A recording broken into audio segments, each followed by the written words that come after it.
अस्सलाम वालेकुम। Sindh online school में तव्हां सभिनी जो भलीकार। मुंहिंजो नालो मोहम्मद उस्मान। अॼु जो जेको मौज़ू आहे उहो सिंपल फ्यूचर टेंस जे हवाले सां आहे। सिंपल फ्यूचर टेंस खे असां ज़मान मुस्तक़बिल बि चवंदा आहियूं।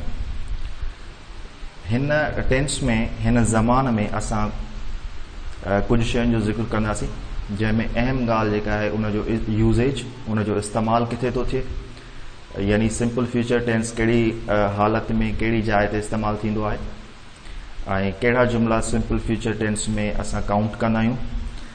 ऐं इन खां अलावा उनजो स्ट्रक्चर असां ॾिसंदासीं त what is the verb formation of simple future tense, that how we can construct the sentences of simple future tense, what are those words that are combined together to form the sentence of simple future tense. Simple future tense में जुमला कीअं ठहंदा आहिनि, जुमले जी जोड़ जेका कीअं हूंदी आहे, वर्ब फॉर्मेशन कहिड़ी हूंदी आहे।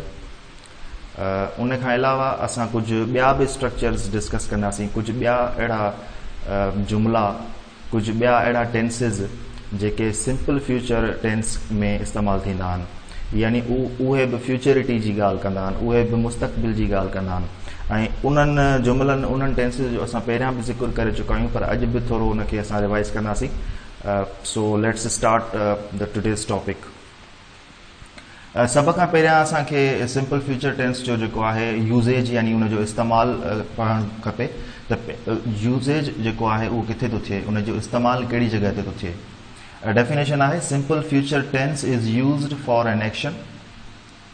सिंपल फ्यूचर टेंस जेको आहे उहो उन कम जे लाइ इस्तेमालु थींदो आहे और इवेंट या कंहिं वाक़े जे लाइ, which is likely to happen in future, जेको मुस्तक़बिल में थींदो या जंहिंजा मुस्तक़बिल में जंहिंजे थियण जो इम्कान मौजूदु आहे।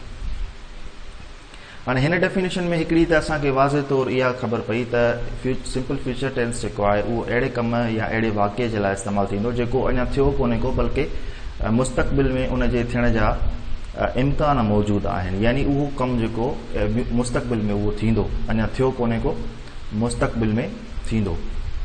इहा फ्यूचरिटी आहे। असां एग्ज़ाम्पल लिखियो आहे।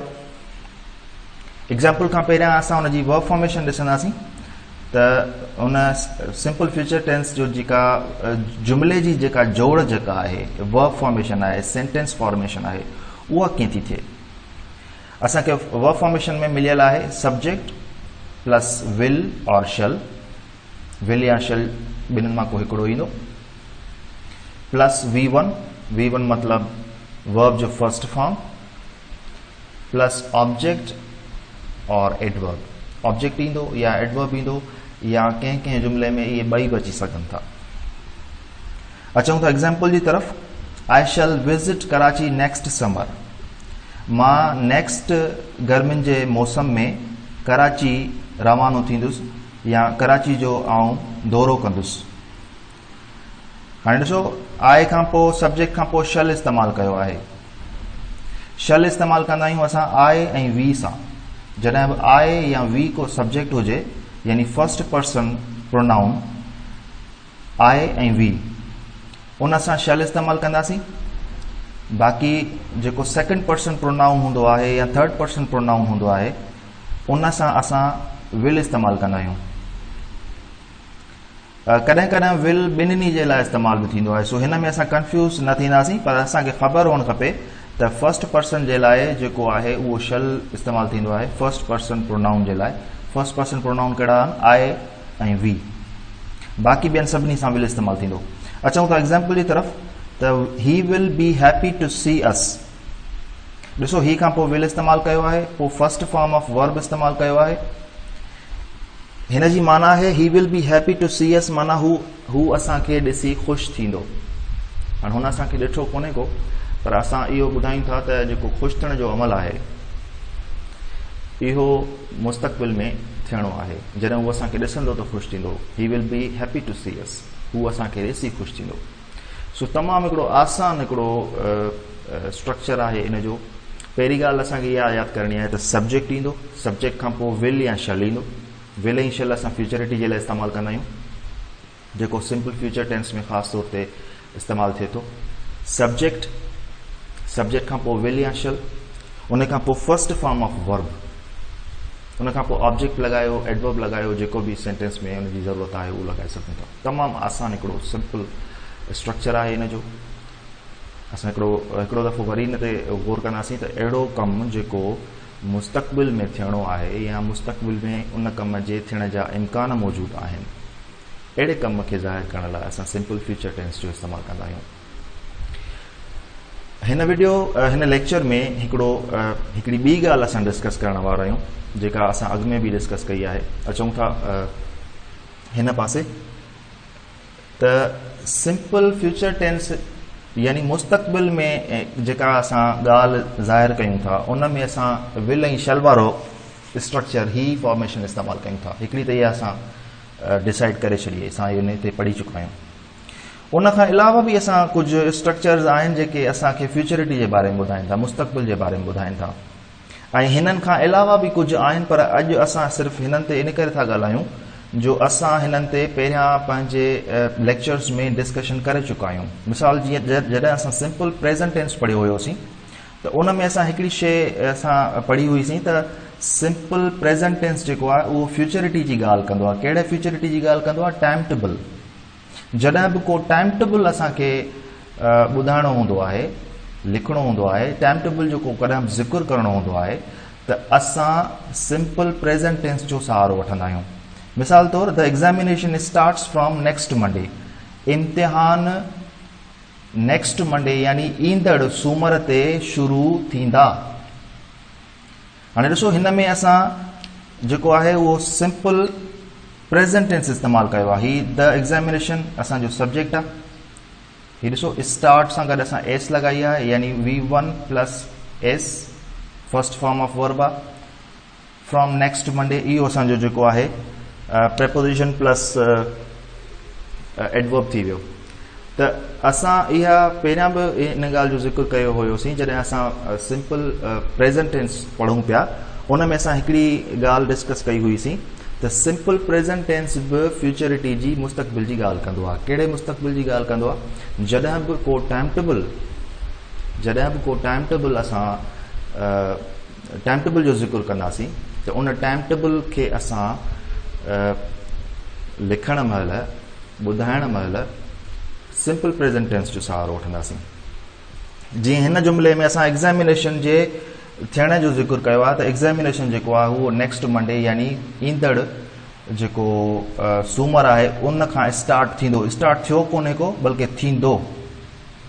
फ्यूचरिटी जी ॻाल्हि आहे, मुस्तक़बिल जी ॻाल्हि आहे, टाइम टेबल जी ॻाल्हि आहे, इन जे करे असां सिंपल प्रेज़ेंट टेंस इस्तेमालु कयोसीं। अचूं था पंहिंजे नेक्स्ट पॉइंट जी तरफ़। उन खां पोइ असां ॾिठो हुयोसीं त प्रेज़ेंट कंटिन्यूअस टेंस बि फ्यूचरिटी जी ॻाल्हि कंदो आहे। इहो बि असां पढ़ी चुका आहियूं जॾहिं असां प्रेज़ेंट कंटिन्यूअस टेंस जो हिकिड़ो टॉपिक कवर कयो हुयोसीं। लेक्चर मौजूदु आहे, उहो तव्हां ज़रूरु ॾिसिजो। उन में असां हिकिड़ी ॻाल्हि डिस्कस कई हुईसीं त जेको प्रेज़ेंट कंटिन्यूअस टेंस आहे उहो फ्यूचर प्लानिंग जे लाइ, फ्यूचर अरेंजमेंट जे लाइ, मुस्तक़बिल में को यकीनी तौरु कमु करणो हुजे, का अरेंजमेंट आहे, का प्लानिंग आहे। टाइम टेबल ऐं प्लानिंग में फ़र्क़ु आहे। प्लानिंग में असां कंहिं मनसूबाबंदी जी ॻाल्हि कंदा आहियूं। मूंखे नेक्स्ट ईयर ही करिणो आहे, मूंखे सुभाणे ही करिणो आहे, मां अहिड़ी का मनसूबाबंदी कई आहे, मां प्लानिंग कई आहे, मां अरेंजमेंट कई आहे। A work that you have already decided to do in future, a planning or a set of events that are going to be discussed, that are going to be happen in future, that sort of activity or that sort of event is discussed or written in present continuous tense.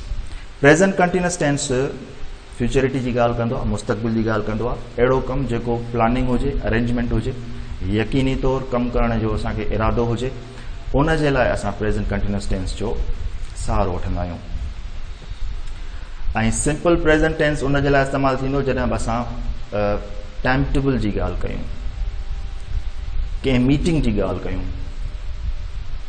For example Usman meets Aslam tomorrow. हाणे इहो ॾिसो मुलाक़ात जी जो जेको आहे ज़िक्र आहे।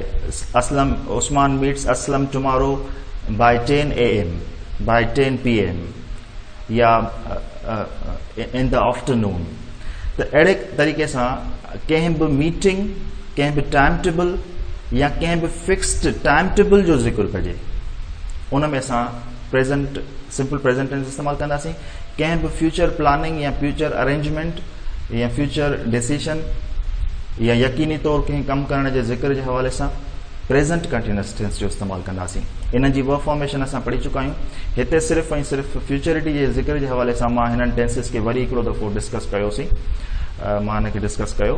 सो इहो तमामु आसान हिकिड़ो असांजो टॉपिक हुयो जेको असां कवर कयो आहे, ऐं मूंखे उमेदु आहे तव्हां घर में पढ़ी रहिया आहियो। ही सभु लेक्चर्स असां डिस्कस कयूं था, टॉपिक्स डिस्कस कयूं था, तव्हां हिननि खे ॿुधो था, तव्हां हिननि ते कमु कयो था ऐं तव्हां हिननि ते कोशिशि कयो था। Thank U for joining.